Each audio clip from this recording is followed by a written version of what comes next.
Bien, bonjour à toutes, bonjour à tous, et merci de nous rejoindre sur ce webinaire qui est donc dédié au lancement de Descartes Flash 2025-2027 dans le cadre de France 2030. Donc vous avez sans doute noté l'annonce des ministres Lombard et Ferracci il y a quelques semaines sur la relance de 5 appels à projets qui concernent la décarbonation de l'industrie. Donc il y a la phase 2 de ZIBAC qui concerne les zones industrielles bas carbone, IBAC PME qui soutient des petits projets innovants de décarbonation, DEMIBAC qui vise plutôt des démonstrateurs industriels bas carbone, le BCAT 2025 que nous vous avons présenté en détail le 27 mai dernier avec l'ADEME, et enfin Descartes Flash 2025-2027 que vous étiez très nombreux à attendre depuis près de 3 ans, je crois, puisqu'il s'agit en fait d'une aide qui concerne les investissements de moins de 3 millions d'euros, qui est donc complémentaire de Descartes Inde, que je pense tout le monde connaît. Et donc nous avons la chance d'avoir aujourd'hui une grande partie de l'équipe d'experts industrie de l'ADEME qui vont s'efforcer de présenter et de répondre à vos questions par écrit. Et puis nous aurons une séance de questions ensuite orales en fin de présentation. Donc Marina Boucher, je te cède la parole, ainsi qu'à toute l'équipe ADEME. Eh bien, c'est parti. Merci beaucoup, Daniel. Donc, Marina Boucher, du service décarbonation de l'industrie et hydrogène à l'ADEME. Moi, je vais juste vous faire un petit topo sur l'historique. Le premier Descartes Flash avait été lancé en 2022 dans le cadre de l'appel à projet IZF, Industrie Zéro Fossile, qui a été lancé rapidement en réponse au début des événements en Ukraine et qui prenait la suite du guichet ASP, qui avait été mis en œuvre dans le cadre du plan de relance. C'était donc un appel à projet vraiment ciblé pour l'industrie diffuse, en 2 clôtures très proches qui avaient permis d'aider au final 183 dossiers pour près de 29,5 millions d'euros. On avait eu plus de 400 dossiers déposés, plus de 800 actions instruites et on avait touché à peu près 45% de PME. C'est un dispositif du tout qui avait bien touché sa cible. Les industriels du diffus s'étaient bien positionnés, notamment l'industrie agroalimentaire, la chimie. Ça répondait à un vrai besoin en complément du dispositif des C2E préexistants et du fonds chaleur. Cependant, c'est quelque chose qu'on avait lancé très rapidement. Et donc, du coup, depuis, riche de ce retour d'expérience, on a pu proposer des ajustements qui étaient nécessaires pour avoir quelque chose d'efficace dans la durée. Donc voilà, l'objectif aujourd'hui, c'est d'aller au-delà des difficultés qu'on a pu connaître, avoir quelque chose qui répond vraiment aux besoins de tous. On a vu tout de même une forte proportion de dossiers incomplets.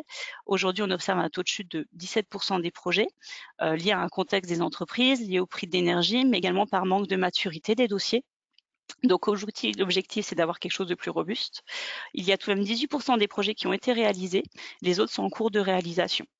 Donc là, on va vous présenter les éléments de ce dispositif. Vous verrez un cahier des charges plus étayé, un formalisme du dépôt du dossier plus précis, un critère de sélection à 80 € la tonne de CO2 sur 20 ans dès le cahier des charges et également une visibilité dans la durée. Depuis la publication de ce cahier des charges en avril, on a fait quelques ajustements qui sont encore en cours de validation ministérielle et qui seront publiés prochainement. On va tout de même vous les présenter aujourd'hui pour que vous puissiez vous en imprégner.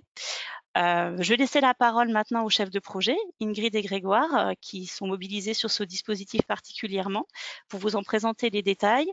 Et comme indiqué auparavant, il y a le chat pour les questions. On va essayer de répondre en live comme on peut. Et il y aura également un temps à la fin de la webinaire pour qu'on puisse reprendre les questions posées et les traiter à l'oral. Donc, Grégoire, à toi la parole. Merci Marina, bonjour à toutes et tous, merci d'être aussi nombreux. Sans plus attendre, je vais commencer la présentation par la partie technique du dispositif. Donc, Descartes Flash 2025-2027, qu'est-ce que c'est? L'objectif de cet appel à projet, c'est la décarbonation de l'industrie dite diffuse. Pour cela, on se base sur 5 grands leviers de décarbonation que vous avez ici à l'écran et sur lesquels nous reviendrons plus en détail tout à l'heure. Quelle est la cible de l'appel à projet? Comme on l'a dit, ce sont les sites industriels, soit définis par leur code NAF, soit sur justification d'une finalité industrielle de leur activité. Seuls les sites non soumis à EUETS sont éligibles, exception faite pour les PME. Les projets qui sont visés sont des projets flash, c'est-à-dire des projets avec un niveau d'investissement limité, moins de 3 millions d'euros, et une mise en service rapide. Comme on l'a déjà dit, il doit y avoir un niveau d'efficacité de l'aide publique qui correspond à un coût de moins de 80 € d'aide publique par tonne de CO2 économisée sur 20 ans. Seuls les sites et les installations existants sont éligibles. Et point important, les projets ne peuvent pas être déposés par un tiers, ils doivent l'être par l'industriel sur le site duquel le projet est réalisé. Avant d'entrer dans le détail des actions éligibles, je vais redire un mot sur les évolutions en cours du cahier des charges, en gardant bien à l'esprit que tout ceci est sous réserve de publication au journal officiel d'un arrêté ministériel de modification du cahier des charges. La plupart des points sont de simples clarifications de notre rédaction du cahier des charges. Par exemple, suite à des questions posées dans la boîte aux lettres d'Ecarb-Flash. Il y a toutefois 3 points à retenir. Le premier, c'est que nous avons demandé un décalage d'1 mois des dates de relève et de clôture du dispositif afin de donner plus de temps. Le deuxième point, c'est que pour fluidifier, nous avons proposé de réduire le temps minimum entre la réunion de pré-dépôt et le dépôt effectif d'un dossier. Et le troisième point concerne la liste des actions éligibles sur lesquelles je reviendrai. Nous avons proposé le rajout d'une action séchage électrique de liquide dans la thématique électrification et la suppression des actions d'isolation d'équipements et de tuyauterie. À noter des publications à venir, donc une nouvelle version du cahier des charges, comme nous l'avons dit, mais également l'annexe dite liste des actions éligibles qui arrivera dans les prochains jours, accompagnée du volet technique qui servira de trame à la réunion de pré-dépôt dont Ingrid reparlera, ainsi que le volet technico-financier à remplir pour pouvoir déposer le dossier. Également, une FAQ sera disponible quelques temps après ce webinaire. Je vais maintenant passer à la présentation proprement dite du dispositif, en suivant les 5 étapes de la vie d'un dossier avant sa sélection. La première étant la préparation du dossier en amont de son dépôt.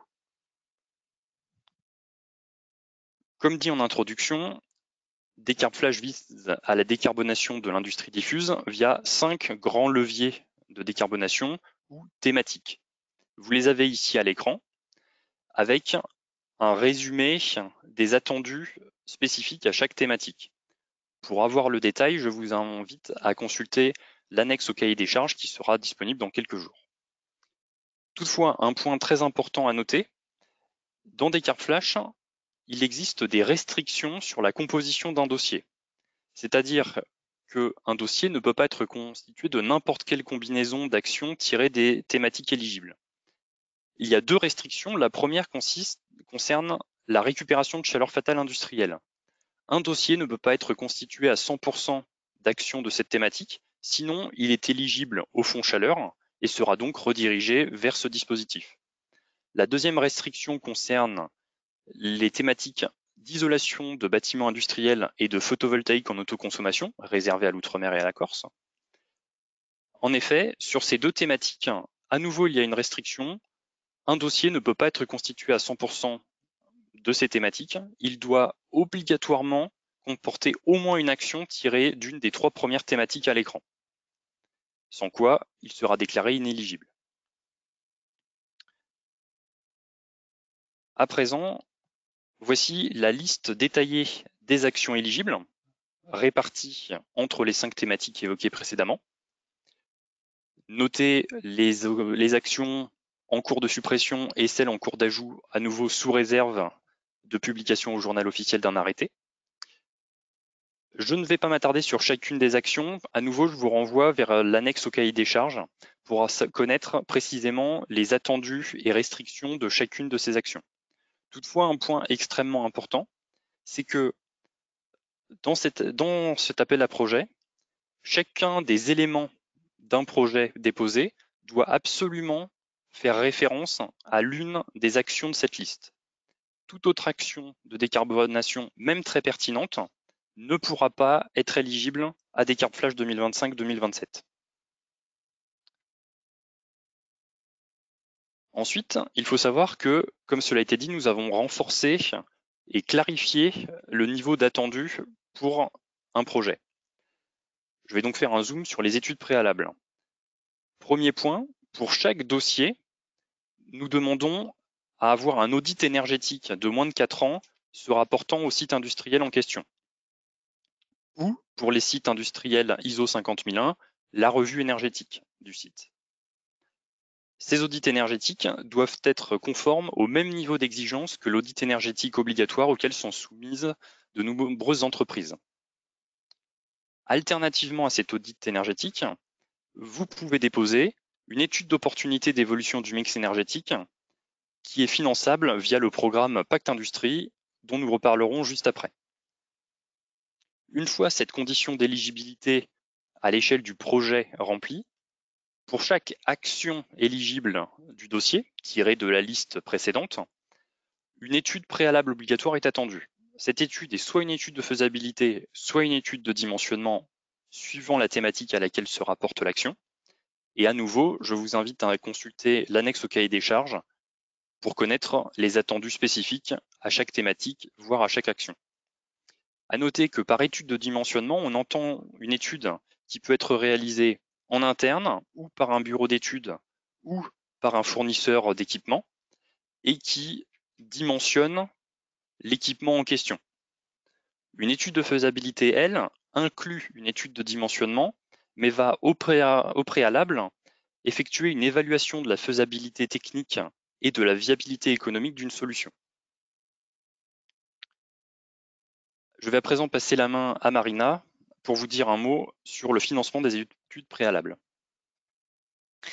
Oui, on va faire un petit pas de côté de Décarb Flash pour vous présenter finalement les dispositifs de financement qui peuvent exister au niveau de l'ADEME et des C2E pour justement mettre en œuvre ces études préalables. Donc, on a parlé notamment de l'étude d'opportunité d'évolution du mix énergétique. C'est une étude qui peut être financée dans le cadre du programme Pacte Industrie. On a également les études de faisabilité, notamment les études de faisabilité chaleur fatale, mais également performance énergétique et décarbonation. Donc là, on parle d'une étude qui concerne une action. Ça, c'est quelque chose qui est également pris en charge partiellement par l'ADEME. Et on a également des cahiers des charges disponibles pour bien définir le cadre technique que doit suivre chacune de ces études portées par un bureau d'études extérieur. Et bien sûr, les aides à l'investissement, là on parle de Décarb Flash, mais également toutes les aides France 2030, C2E et Fonds Chaleur qui peuvent s'appliquer à ce type de projet. On voulait insister sur Pacte Industrie. Pacte Industrie propose notamment une particularité. Donc, il y a des aides aux études d'opportunité de mix énergétique, mais on peut également aider dans le même pas de temps la réalisation des audits énergétiques lorsqu'ils ne sont pas réglementaires pour avoir une étude mixte qui soit conduite dans un même pas de temps par un même bureau d'études qui allie à la fois la démarche de l'audit énergétique, qui est vraiment la caractérisation de la consommation, l'évaluation du gain énergétique, l'identification des opportunités et des niveaux de température de chaleur fatale, dont l'objectif est de hiérarchiser les actions d'économie d'énergie sur un site industriel et de coupler ça avec l'étude d'opportunité de mix énergétique qui va creuser un peu plus les solutions à mettre en œuvre pour optimiser le mix de l'industriel et qui va identifier et évaluer pour chacun des leviers sa pertinence pour derrière en déduire une feuille de route de planification de ces investissements. Donc, c'est deux études qui sont très complémentaires, mais lorsqu'elles sont conduites dans un même pas de temps, ça peut être très efficient à la fois pour l'industriel, mais également pour les démarches du bureau d'études qui est missionné, puisqu'il y a un certain nombre de données qui peuvent être récoltées dans un même pas de temps et des réflexions qui peuvent être conduites également en même temps. Donc là, on a une assiette éligible de 15 000 € pour cette étude combinée avec un taux d'aide ADEME qui peut aller de 60 à 80%. Donc ça, c'est une étude qui peut répondre notamment aux obligations attendues dans le dépôt de dossier Décarb Flash. Pour prendre contact avec ces industriels, vous pouvez aller tout simplement sur le site de l'ADEME dans la rubrique Pacte Industrie. Vous aurez également les contacts en région que vous pouvez mobiliser pour demander une aide au titre de ces études préalables. On se tient à votre disposition pour ça. Vraiment, c'est une opportunité de financer les études qui sont pour le coup obligatoires dans le cadre de dépôt de dossier d'écart flash, mais c'est valable également pour tous les autres dispositifs d'investissement que peut aider l'ADEME aujourd'hui. Je ferme la parenthèse et je repasse la main à Grégoire qui va continuer les détails sur d'écart flash.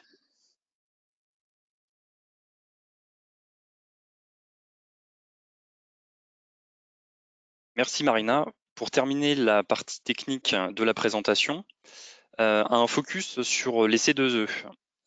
Ce qu'il faut bien retenir, c'est que la règle générale dans d'écart flash, c'est que le cumul entre les C2E et une aide d'écart flash est possible.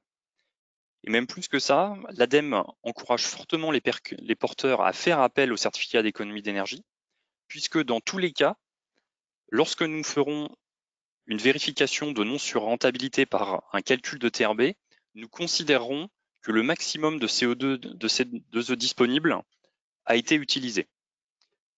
Il y a des subtilités sur les cas où les C2E sont pris en compte dans ce calcul de TRB suivant la thématique à laquelle se raccroche telle ou telle action. Vous avez ici à l'écran. Mais retenez qu'de manière générale, les C2E sont encouragés et cumulables. Vous avez ici en fin de cette diapositive 2 ressources utiles pour les C2E. Le guide technique ADEME pour le montage d'un dossier C2E spécifique, avec entre autres les explications sur les LDH, les lignes directrices harmonisées, qui permettent au site EUETS, donc uniquement de PME dans notre cas, de faire appel à des C2E.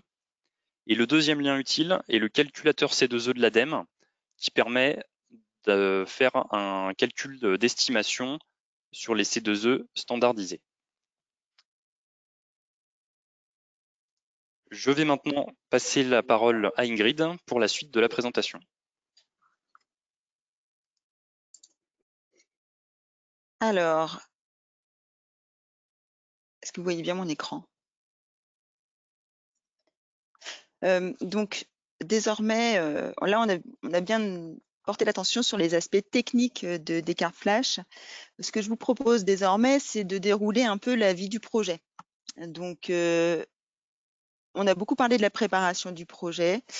Grégoire a beaucoup insisté sur le fait que le document vraiment dont il faut prendre connaissance, c'est la liste des actions éligibles qui vient compléter le cahier des charges. Et ça va vous aider à définir un projet qui est constitué donc d'actions éligibles qui sont attendues dans le cadre de l'AAP et de préparer les justificatifs nécessaires.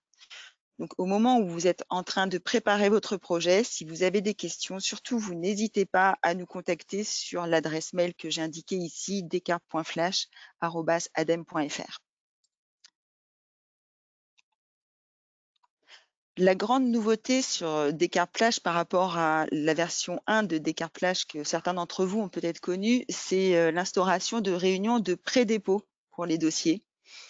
Comme son nom l'indique, c'est une réunion à effectuer avant le dépôt, donc entre 1 mois et 15 jours avant le dépôt si possible.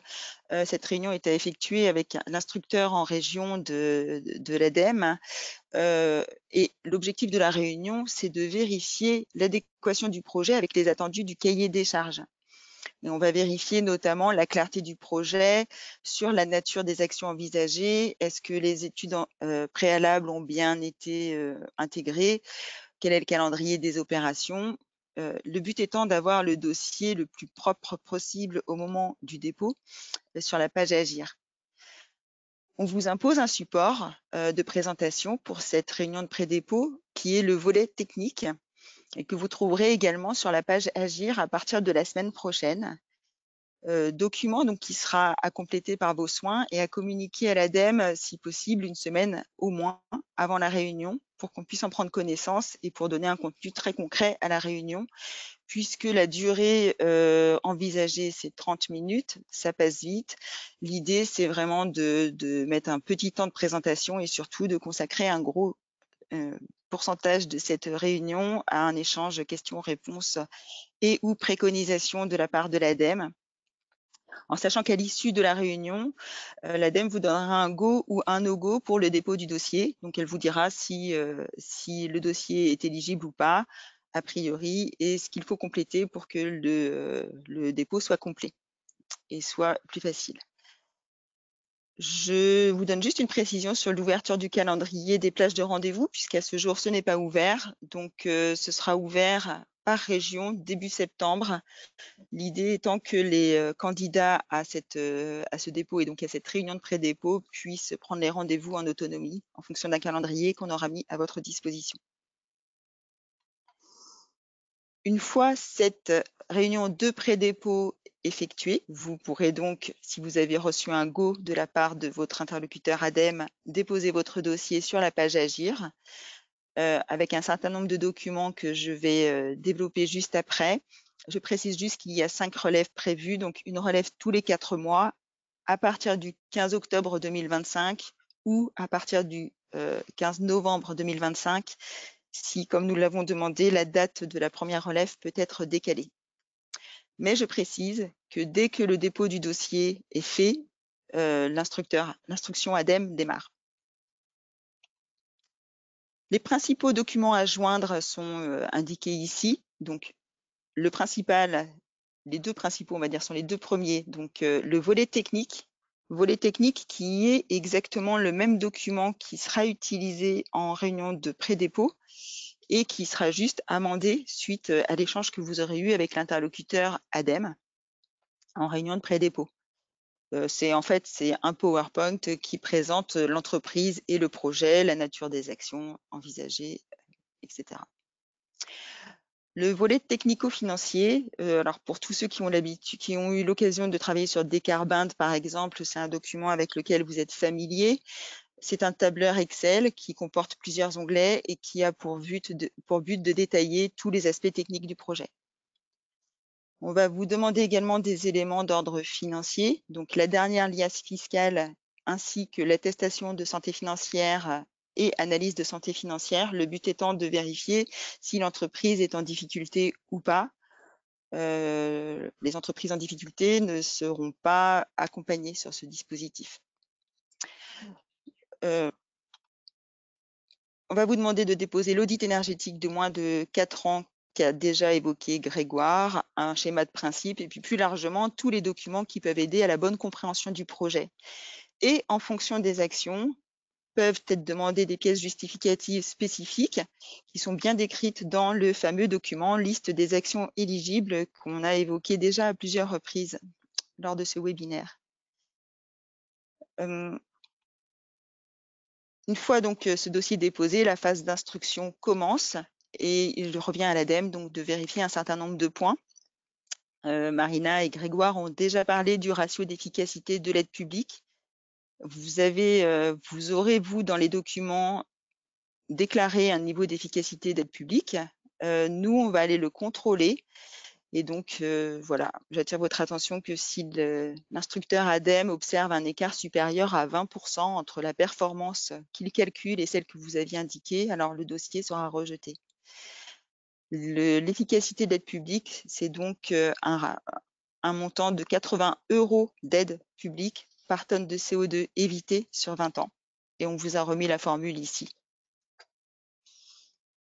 L'instruction ADEME, ensuite, elle consiste à calculer l'aide maximum qui est possible pour votre projet. On a 2 cas en fonction des thématiques des actions. Donc, sur cette slide-là, on va parler des thématiques récupération de chaleur fatale industrielle, efficacité énergétique des procédés et modification du mix énergétique par électrification.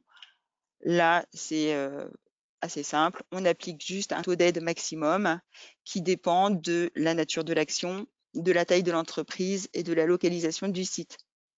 Tout ça, c'est complètement expliqué dans la liste des actions éligibles. Donc, vous connaîtrez le taux qui est clairement indiqué. Dans la démarche, si on va un peu plus précisément, vous allez déclarer un montant d'investissement. On va vérifier que toutes les dépenses sont éligibles et retraiter éventuellement les dépenses non éligibles. On va appliquer le taux d'aide dont je viens de parler sur les dépenses éligibles. Ça va nous donner le montant d'aide maximum au sens de notre régime d'aide. Et donc, l'aide accordée, ce sera évidemment le minimum entre l'aide demandée et l'aide maximum autorisée, puisqu'il va de soi que vous avez le droit de demander moins d'aide que le maximum autorisé. Petite précision, on fait un calcul d'absence de surrentabilité, un calcul donc de temps de retour brut après aide pour vérifier l'incitativité de l'aide. Donc, ce temps de retour brut, il est en fait très simple, c'est le coût de l'investissement moins les aides publiques, moins les aides C2E qui peuvent accompagner l'investissement et qu'on l'on rapporte à les gains annuels, les gains d'énergie annuels générés par l'investissement et éventuellement les gains financiers sur les quotas carbone pour les sites ETS. Et ce temps de retour brut doit être supérieur à 36 mois. À moins 36 mois, on considère que l'aide n'est pas incitative. Ça, c'était pour le cas numéro 1, donc pour les 3 thématiques que j'ai indiquées. Pour les 2 thématiques suivantes, isolation des bâtiments industriels et photovoltaïque en autoconsommation pour les Outre-mer et la Corse, alors là, on applique un montant d'aide forfaitaire qui va dépendre de la taille de l'entreprise et de la localisation du site. Donc, comme pour tout le reste, tous les détails seront dans la liste des actions éligibles. Et là, si on va un peu plus dans le détail, on va en fait, c'est un multiple, on va prendre la taille du projet, donc soit en mètres carrés isolés, soit en kilowatts crête installés. Et donc, on va le multiplier par le forfait qui correspond. Ça va nous donner un montant d'aide forfaitaire. On est toujours contraint malgré tout par notre régime d'aide avec des taux d'aide maximum, donc on va le rapprocher de ça, on ne peut pas dépasser le taux d'aide maximum. Et ça va nous donner un montant d'aide maximum. Donc, comme tout à l'heure, l'aide accordée sera le minimum entre l'aide demandée et l'aide maximum, puisque vous avez le droit de demander moins que le maximum possible. On arrive ensuite, une fois l'instruction faite, donc on arrive en phase de sélection. Là intervient le comité de pilotage France 2030, auprès duquel on va nous présenter la liste des dossiers éligibles et qui va, s'il le décide, valider ces dossiers-là. Et ensuite, la décision sera notifiée au porteur après signature par le Premier ministre. On pourra ensuite publier les lauréats. Et donc, l'ADEME reste ensuite votre interlocuteur pour la contractualisation, pour le versement de l'aide et pour le suivi du projet. On précise que les projets sont donc instruits au fil de l'eau. Et si on arrive en fin de budget, donc ce ne sera pas le cas des premières relèves a priori, mais peut-être sur les dernières, la règle du premier arrivé, premier présenté, on va dire, sera appliquée.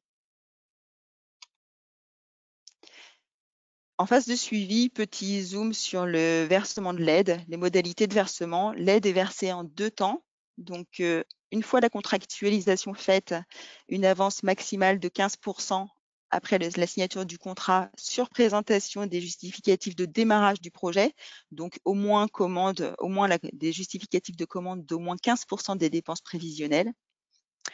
Et le versement du solde, donc 85% restant, sera lui versé au moment de la mise en service sur présentation des justificatifs. Je précise qu'à chacune de ces 2 étapes, l'ADEME vérifiera la capacité financière de l'entreprise à conduire le projet à son terme. Donc, ne soyez pas surpris si on vous demande votre dernière liasse fiscale. L'aide sera ajustée en fonction de la réalisation réelle du projet. Donc, si les dépenses effectivement réalisées sont inférieures à ce qu'on avait envisagé, l'aide sera recalculée. Il en va de même si les mètres carrés isolés ou les kilowatts crête installés sont inférieurs, bien on recalculera également l'aide dans ce sens-là. Et je précise qu'au moment du versement du solde, une vérification sera faite pour vérifier que le projet réellement réalisé correspond bien, respecte toujours les critères qui étaient exigés au démarrage de l'AAP.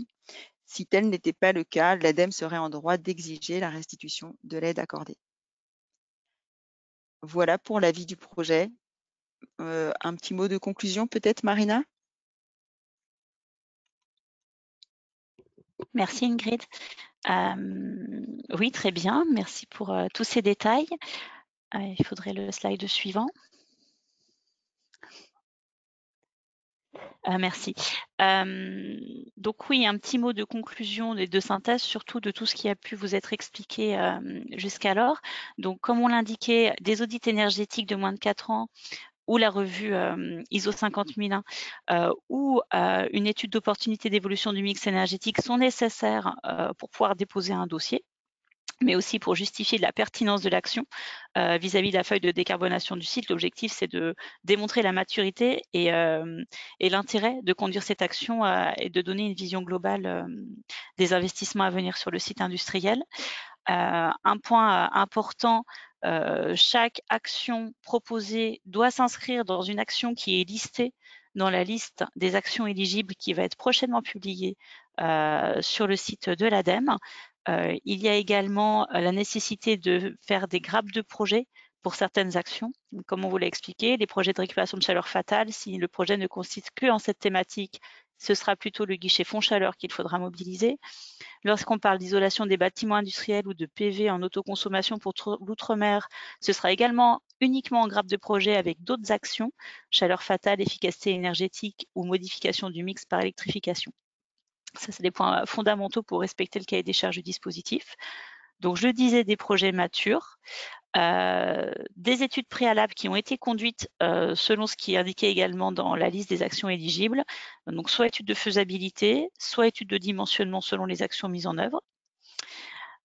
Des CAPEX qui sont entre 100 000 € et 3 millions d'euros avec une dérogation à la baisse pour les Outre-mer. Tous ces CAPEX doivent avoir lieu sur un même site industriel. Il y a eu la question dans le chat. Un dossier d'écartage porte sur un seul site industriel. Le critère d'efficacité d'aide publique, donc le 80 € par tonne de CO2 évité sur 20 ans, toute aide publique confondue, c'est le critère de sélection des dossiers. On a d'autres dispositifs à l'ADEME qui mettent en compétition les dossiers autour de ce critère et on sélectionne les meilleurs vis-à-vis de ce critère d'aide publique. Dans Descartes Flash, on a pris le parti pour vous donner de la visibilité d'indiquer le critère de sélection dès le cahier des charges pour que les projets respectent ce cahier des charges dès le dépôt et qu'on n'ait pas des dossiers déposés et beaucoup de déçus sur des opérations qui sont peu efficientes en euros par tonne de CO2. Pour certaines actions, le besoin de respecter un temps de retour brut supérieur à 36 mois. Et bien sûr, bien conduire cette réunion de pré-dépôt avant de pouvoir déposer votre dossier. Sur la slide suivante, merci. Donc, en conclusion, un dossier clair, un dossier complet qui présente une ambition en termes de décarbonation et qui respecte tous ces critères d'éligibilité. Pour toute question, contactez l'ADEME via l'adresse mail descarteflash@adem.fr. On a une équipe de collègues en direction régionale qui va se mettre en place progressivement pour répondre aux besoins de ce dispositif. On espère avoir des interlocuteurs au complet à la rentrée. Pour autant, à l'ADEME, on est nombreux à pouvoir vous renseigner sur ces sujets d'écart flash. Mais pour l'instant, on n'a pas de liste détaillée des contacts en région. Donc, on vous invite vraiment à poser toutes vos questions sur cette boîte générique et nous, on sera capable de réorienter les questions en fonction de vos régions et pouvoir répondre aussi sur les sujets auxquels on peut donner une réponse transversale. Le calendrier qui est rappelé ici, aujourd'hui une date de relève qui est au 15 octobre et qui devrait être décalée d'1 mois selon la validation au journal officiel du cahier des charges que l'on a déjà proposé. Et des pièces qui vont être mises en ligne sur le site de l'ADEME très prochainement. Donc la liste des actions éligibles en toute théorie la semaine prochaine, ainsi que la trame PowerPoint de la réunion de pré-dépôt. Et le volet technico-financier, lui, sera probablement mis en ligne d'ici la fin du mois. Je pense qu'on a fait le tour de notre présentation. Maintenant, on va pouvoir passer à un échange autour des questions. Je ne sais pas, Daniel, si tu as déjà identifié. Marina, je crois qu'il y a une question qui revient un peu à chaque fois. C'est de bien expliquer ce que l'ADEME appelle une économie de CO2 calculée sur 20 ans, parce qu'il y a des incompréhensions là-dessus, donc je pense qu'il faut peut-être leur expliquer. En fait, on va regarder sur le projet quelle est la quantité d'émissions de CO2 évitées en tenant compte des facteurs d'émission en fonction des énergies qui vont être économisées. Et donc, c'est à ce titre-là qu'on va pouvoir regarder globalement quel est le ratio entre la quantité de tonnes de CO2 qui vont être évitées par la mise en œuvre du projet dans sa totalité par rapport au niveau d'aide qui va être mobilisé pour mettre en œuvre ces actions. D'accord. Alors, il y a eu des questions sur les taux d'aide, mais les réponses ont été données. Ça se trouvera dans le document. Tu as bien indiqué aussi que c'est le porteur de projet qui calcule son économie, qui s'engage finalement. Il ne faut pas qu'il y ait un écart trop important entre ce que l'ADEME va recalculer et puis les calculs industriels, hein, si j'ai bien compris. C'est bien ça. C'est bien ça. Il y a des questions sur les délais, un peu dans quel délai les choses vont se passer, les réponses de l'ADEME, l'instruction, tout ça. Est-ce qu'on a des éléments à donner là-dessus? Je ne sais pas. Pour compléter ce qu'a dit Ingrid, on est dans une démarche où déjà on a une visibilité sur les dates de clôture, à peu près tous les 4 mois. L'objectif, c'est d'avoir quelque chose qui se lise dans la durée. Donc les dates de clôture sont là pour donner des repères. Pour autant, on est tout à fait capable de déposer un dossier tout au long de la période, du moment où la réunion de pré-dépôt a bien été effectuée et que le dossier est complet. Donc, voilà, en fait, on vise à avoir quelque chose qui se fait au fil de l'eau, mais avec tout de même un cadencement avec des relèves, parce que dans le dispositif France 2030, on se doit d'avoir ce fonctionnement-là. D'accord. Il y avait des questions, oui, sur le calcul des économies, enfin des tonnes de CO2. Donc là, je pense qu'on renvoie à des documents ADEME, hein, sur les émissions par énergie, etc. Moi, je vois une question sur les grappes de projet sur la chaleur fatale. Il est demandé si une action de récupération de chaleur fatale, s'il y a plusieurs actions de chaleur fatale, est-ce que c'est considéré comme une grappe de projet? Non. En fait, la notion de grappe de projet, c'est bien quand on fait appel à plusieurs rubriques. Si on a plusieurs actions de chaleur fatale sur un site industriel, mais que des actions de chaleur fatale, pour le coup, c'est bien le fonds chaleur qui sera le bon guichet. Et ce qu'on peut repréciser aussi, c'est que les modalités d'instruction entre Descartes Flash et le fonds chaleur seront exactement les mêmes. Ça, c'est un point très important. Il n'y a pas d'opportunité d'aller dans l'un ou l'autre pour cette thématique-là. On va bien sur les choses exactement de la même façon.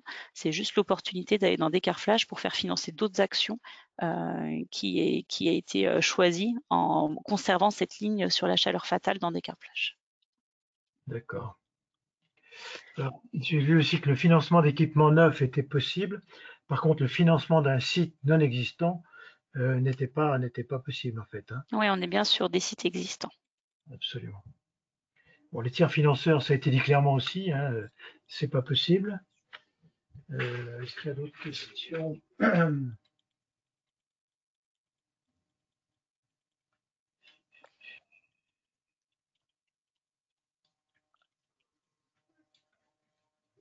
J'ai vu qu'il y avait des questions sur les études préalables.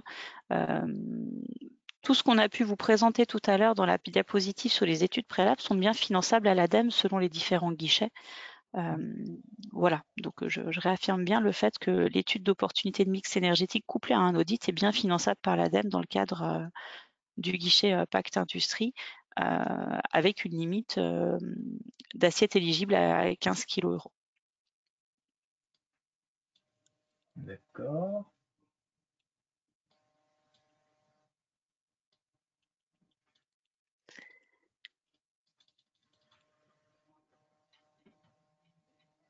Après, il y a beaucoup de questions sur des types d'actions, est-ce qu'elles sont éligibles ou pas? Vraiment, on a conscience que le cahier des charges était peu fourni pour répondre à ces questions-là, mais en l'occurrence, dès la semaine prochaine, vous aurez un détail par typologie d'action de ce qui est bien éligible.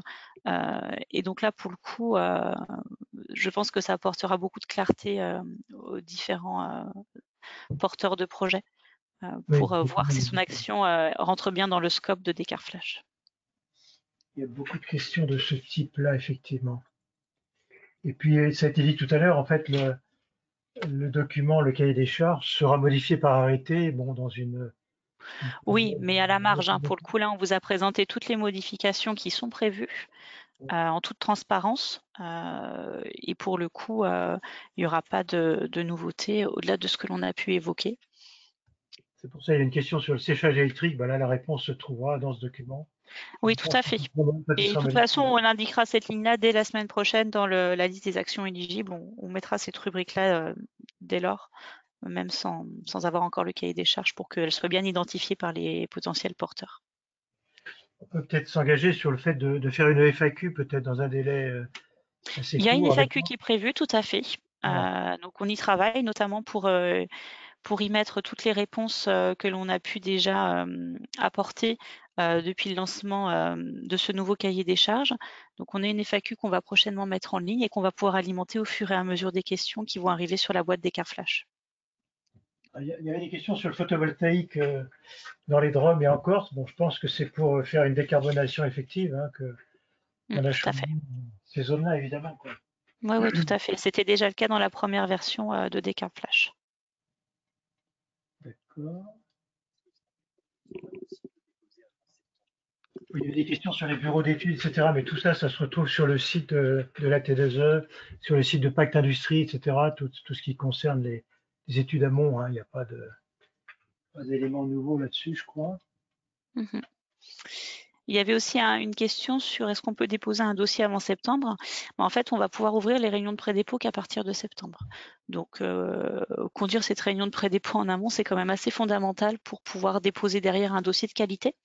Voilà, donc nous on encourage vraiment les porteurs à déposer une fois que cette réunion de pré-dépôt est faite, une fois que les dossiers sont complétés de la bonne façon. Ce sera un gain de temps à la fois pour les instructeurs ADEME, mais également pour les porteurs de projets qui n'auront pas besoin de finaliser des documents à plusieurs reprises. Voilà, cette réunion de pré-dépôt, je réinsiste, l'objectif c'est d'avoir de la fluidité, de pouvoir anticiper les problématiques des dossiers, pour pouvoir réorienter vers une prochaine clôture si le dossier n'est pas tout à fait prêt ou s'il y a des compléments à apporter, plutôt qu'on rentre dans des délais d'instruction assez chronophages où finalement les retours ADEME peuvent arriver tardivement. C'est vraiment pour que tout le monde puisse y gagner en qualité et en chronologie. D'accord.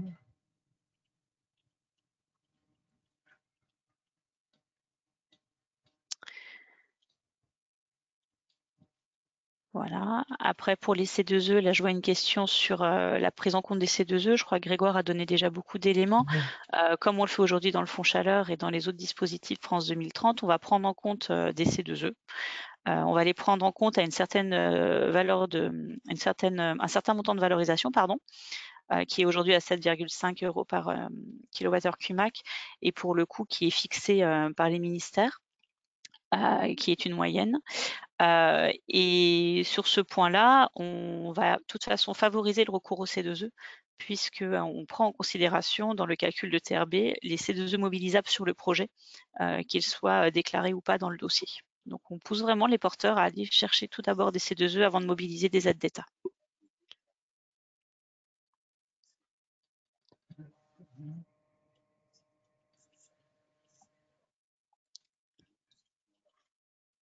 Il y a beaucoup de questions auxquelles on n'a pas eu le temps de répondre par écrit, effectivement. Alors, quelqu'un pose la question de savoir si Décarbone éventuellement va redevenir d'actualité. Je sais pas si Décarbone, voilà, il y avait une clôture au 15 mai. On est en phase d'instruction. Il y avait un calendrier à annoncer dans le cahier des charges de Décarbone 2025. Donc aujourd'hui, c'est ce calendrier qui est d'actualité. D'accord.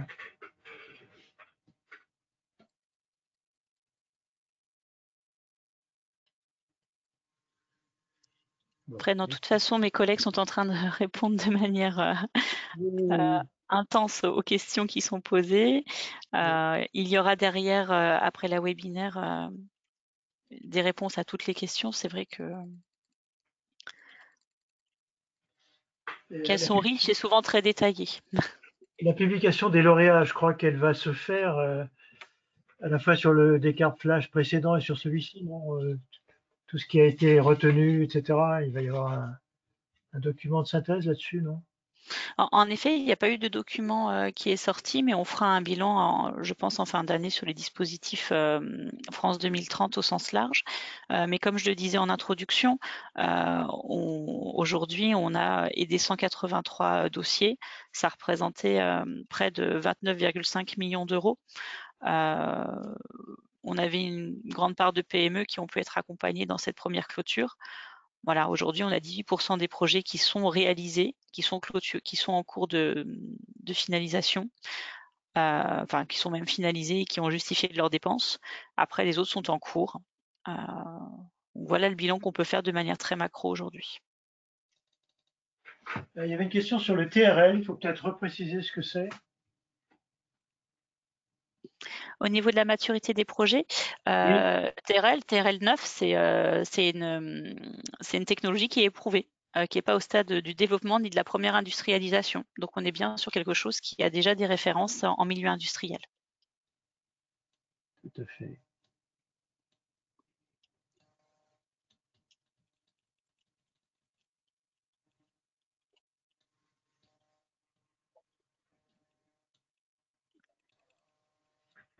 Je voyais des questions si un bureau d'études peut réaliser pour l'industriel la réunion de pré-dépôt. Non, il faut vraiment que l'industriel soit présent. C'est l'industriel qui dépose son dossier.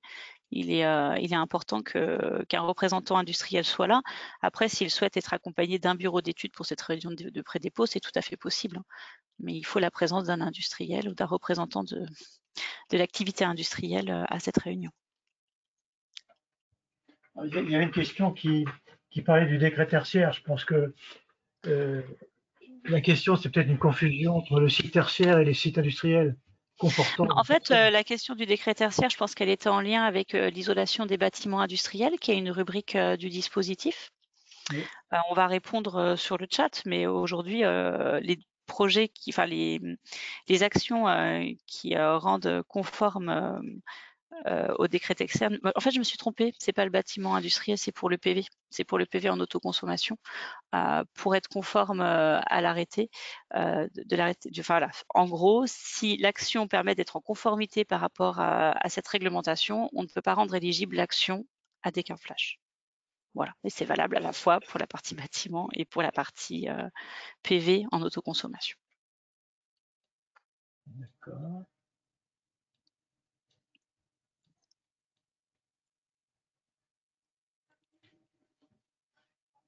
Alors, parler plus de pacte industrie, ben, c'est peut-être pas les lieux, mais tu as renvoyé sur le site. Hein. On peut renvoyer sur des webinaires de présentation de pacte pour ceux qui le souhaitent. Oui.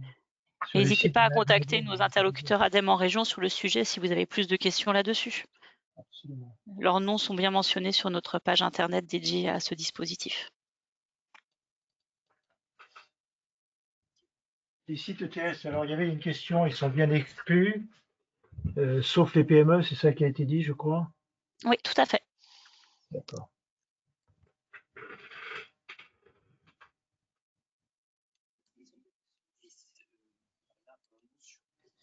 Je ne pense pas qu'on connaisse l'enveloppe du programme en tant que tel. Alors, l'enveloppe du programme est en effet pas communiquée. Voilà, je ne peux pas vous en dire plus du coup sur ce sujet-là. On me souffle des questions.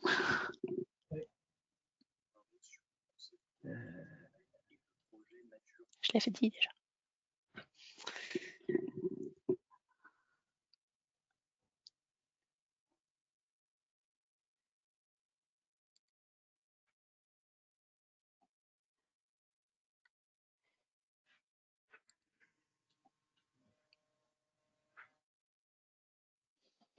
Il y a beaucoup de questions aussi sur des plaques qui remplacent des chaudières gaz. Je vois pas mal de questions là-dessus. Alors, les packs qui remplacent des chaudières gaz, c'est en effet une cible du dispositif qui peut être aidée en effet dans le dispositif. Pour autant, il y a des lignes d'action qui sont prévues sur l'électrification, mais il y a aussi surtout la rubrique chaleur fatale avec remontée de température avec PAC, qui est le cadre technique à privilégier.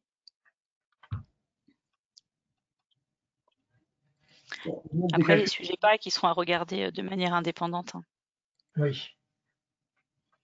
Le mode de calcul du TRB, je pense qu'il a été expliqué clairement dans le slide. Oui, il a été très bien expliqué par Ingrid et tout sera dans les slides et dans le cahier des charges. Absolument, oui. Il y aura bien des interlocuteurs en région qui répondront et qui s'impliqueront dans les dossiers. Hein.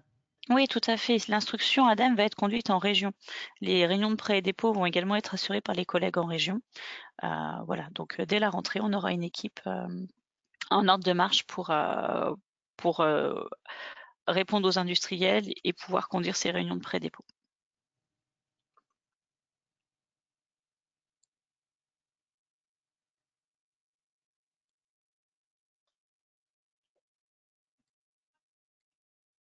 Bon, je pense qu'après, on va répondre dans la FAQ. Non, il y a beaucoup de questions, un peu de détails, là, je pense. Je ne sais pas si Ok. toi, tu en vois d'autres qui méritent d'être traités à l'oral ou pas. À mon niveau, non. Je demande appui des collègues si vous voyez des questions Oui, auxquelles on n'hésitez n'a pas. pas répondu ou qui méritent d'être mis en valeur là à l'oral. Oui.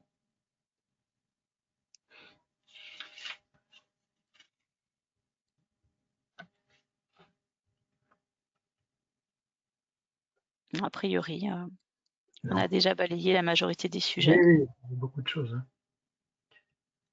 Donc rendez-vous dans quelques jours, c'est ça, pour avoir plus d'informations sur les thèmes éligibles. Tout à fait. Vous Tout va avez être sur fait la page Agir du dispositif sur le site internet de l'ADEME. D'accord. Voilà, donc c'est vraiment la page à surveiller pour avoir une vision sur les pièces que l'on va pouvoir mettre en plus, sur l'annexe au cahier des charges qui mentionne la liste des actions éligibles. Et c'est là que sera également republié le cahier des charges une fois qu'il aura été validé par nos ministères et surtout publié au journal officiel. Et juste redire que s'il reste des questions à l'issue de la lecture de ces documents, n'hésitez pas à nous interroger sur l'adresse mail descartes.flash@adem.fr. Je suis forcé de répondre aux questions, à toutes les questions qu'on a reçues également, à travers une FAQ dès qu'on veut. S'il n'y a pas d'autres questions, on va peut-être arrêter le webinaire à ce moment-là. C'est bon côté ADEME? C'est parfait de notre côté. Bien, Il nous eh reste ben, plus qu'à vous merci. remercier toutes et tous. Voilà, et bien vous préciser que le replay ainsi que les présentations visuelles vous seront adressées en début de semaine prochaine. Donc merci aux experts de l'ADEME pour leurs réponses et merci Daniel pour l'animation. De rien, merci à l'ADEME, merci à tous. À très bientôt. À très bientôt, au revoir. Au revoir.